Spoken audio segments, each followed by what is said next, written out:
ડભોઈ તાલુકાનું 1.5 માસથી સુખુભટ્ટ થયેલા તળાવ સંદર્ભે સફાળું જાગેલ વહીવટી તંત્રે નર્મદા ડેમમાંથી પાણી છોડતા ધરતીપુત્રોમાં આનંદ છવાઈ ગયો છે।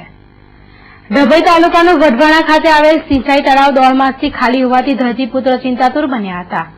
વઢવાણા તળાવને લઈ જાગૃત ધરતીપુત્રોનો અવાજ મીડિયા દ્વારા કુંભકર્ણની નિંદ્રામાં પડેલ સત્તાધીશોના કાને પડતા જ સત્તાધીશો ખાલી તળાવ ભરવા નર્મદા ડેમમાંથી પાણી છોડાતા ગ્રામજનો આનંદ વિભોર થઈ ગયા હતા અને સિંચાઈના પાણી સહિત પશુ પક્ષીઓ માટે પણ તળાવ આશીર્વાદ રૂપ હોવાનું જાણવા મળ્યું છે। વઢવાણા સિંચાઈ તળાવ જે ચાલુ સાલે વરસાદ ઓછો હોવાના કારણે સુખુભટ્ટ હતું, પશુઓને પીવાનું પાણી પણ નહોતું, ખેડૂતો માટે પણ તકલીફ હતી। એ બાબતે અમે જે દરમિયાન નાગરિકતા ખાતા માટે જે અમે અપીલ કરી, એમાં મીડિયાનો બહુ મોટો સિંહ ફાળો છે અને અમારી વાત ખેડૂતોની તેમજ પશુપાલકોની વાત મીડિયાથી સરકાર સુધી પહોંચાડી અને આજે પરિણામ એ આવ્યું કે તળાવની અંદર આજે પાણી સરદાર સરોવરનું ચાલુ થયું છે। માટે અમે મીડિયાના ખૂબ ખૂબ આભારી છીએ। ચોમાસું ખેંચાયું છે, વરસાદનો અભાવ છે અને પાણીની હવે સખત ડાંગર માટે જરૂરિયાત છે।